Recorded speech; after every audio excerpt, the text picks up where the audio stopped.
Titanic, जिसे बनाने में 1200 दिन लगे, वह सिर्फ 2 घंटे में कैसे डूब गया?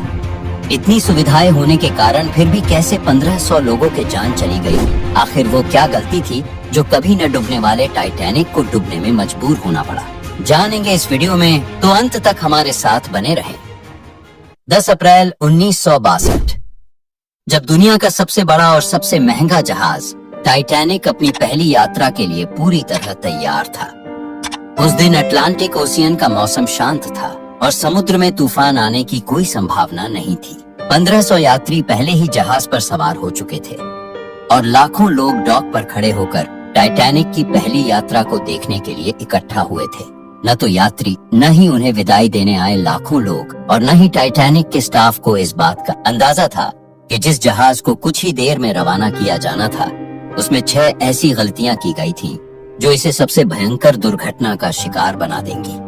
उस दौर के सबसे महंगे, सबसे लग्जरी और सबसे चर्चित जहाज टाइटैनिक की उन 6 गलतियों के बारे में जानेंगे, जिनकी वजह से आज टाइटैनिक अपनी सफलता के लिए नहीं, बल्कि अपनी दुर्घटना के लिए दुनिया भर में जाना जाता है।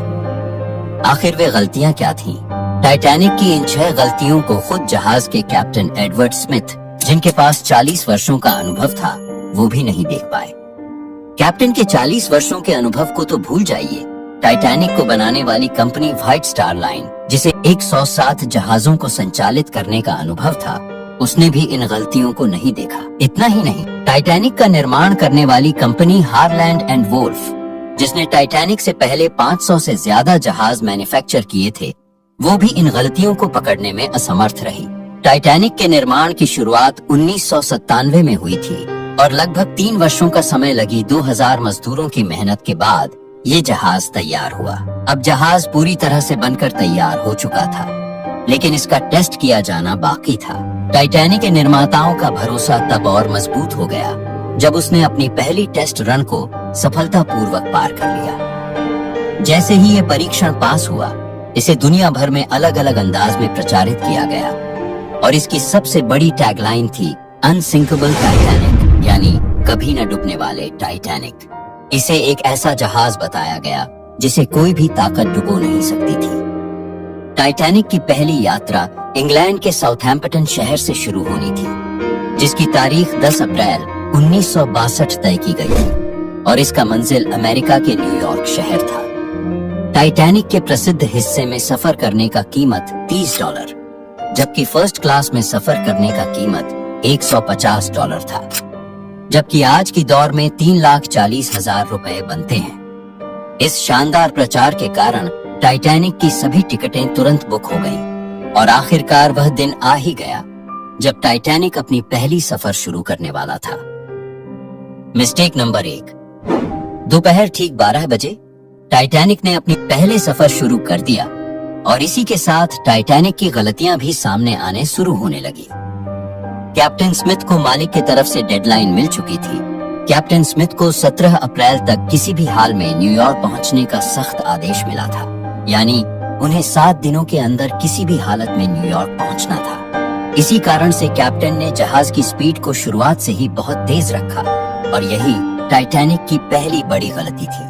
जहाज के मालिकों द्वारा दिए गए इस आदेश और दबाव का कारण ये था कि टाइटैनिक की ये पहला सफर था और अगर यह समय पर न्यूयॉर्क नहीं पहुंचता तो इसकी रेपुटेशन को बड़ा नुकसान हो सकता था। Mistake number 2। टाइटैनिक को यात्रा करते हुए 3 दिन हो चुके थे। फ्रांस और आयरलैंड में एक छोटा सा स्टॉप करने के बाद टाइटैनिक लगातार 72 घंटों से न्यूयॉर्क की ओर बढ़ रहा था। ये 14 अप्रैल 1962 की शाम थी।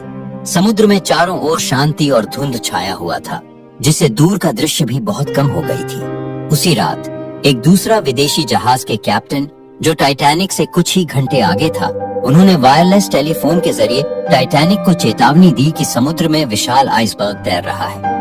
एक्सपर्ट का मानना है कि ये चेतावनी कम से कम 6 बार दी गई थी, लेकिन टाइटैनिक के ऑपरेटरों की लापरवाही के कारण इसे अनदेखा कर दिया गया। शायद उनके लिए सामान्य बात थी, लेकिन ये टाइटैनिक की दूसरी बड़ी गलती थी।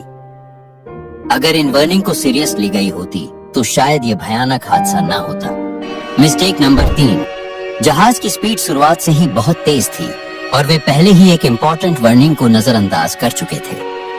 टाइटैनिक अब आइसबर्ग के इलाकों में तेजी से बढ़ता जा रहा था, लेकिन टाइटैनिक को अभी भी बचाया जा सकता था, क्योंकि जहाज के पहरेदार पूरी तरह से सतर्क थे और उन्होंने दूर से ही किसी भी खतरे की चेतावनी देने के लिए तैयार थे। लेकिन तीसरी गलती ये थी कि वे दूर से देखने में असमर्थ थे, क्योंकि उनके पास दूर से देखने के लिए दूरबीन ही नहीं थी।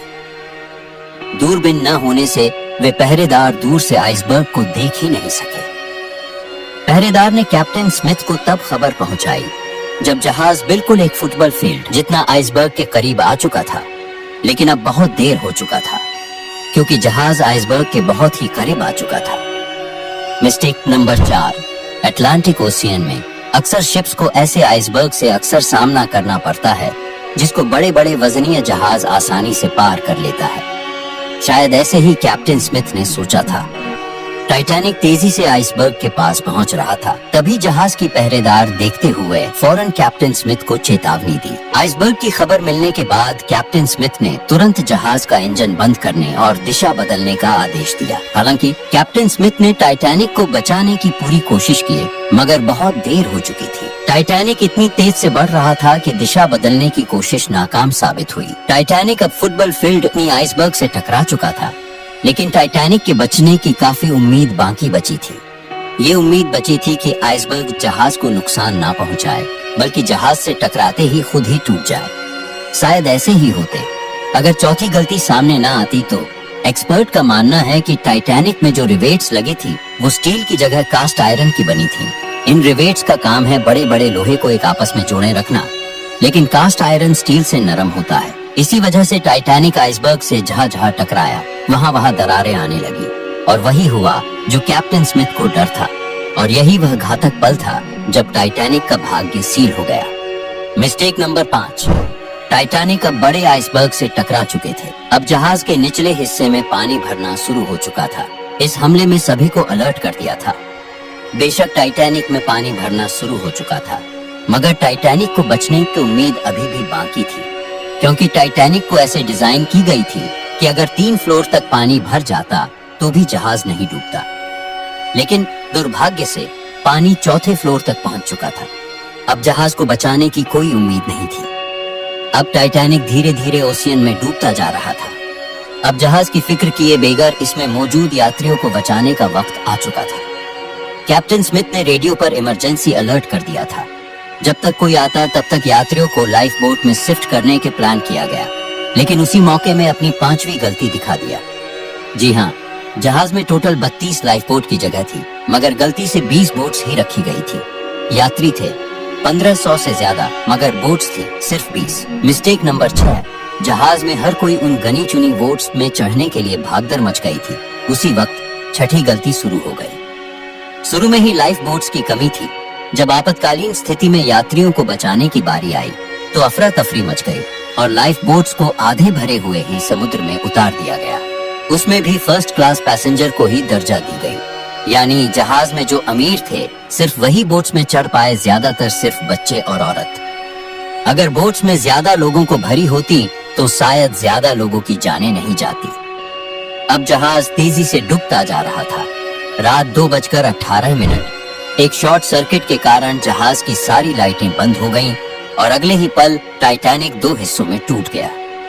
महज 2 घंटे और 40 मिनट में टाइटैनिक पूरी तरह से अटलांटिक ओशियन की गहराइयों में समा गया। इस हादसे में 1500 से अधिक लोग मारे गए। उस रात अटलांटिक ओशियन का तापमान -2 डिग्री सेल्सियस था, जिसमें कोई भी इंसान 30 मिनट से अधिक जिंदा नहीं रह सकता था। कहते हैं कि मरने वाले 1500 से भी ज्यादा थे। कुछ लोग तो बिना टिकट के ही घुस गए थे। जिंदा बचने वाले ज्यादातर बच्चों और औरत थी जो लाइफ बोट्स में बच गई।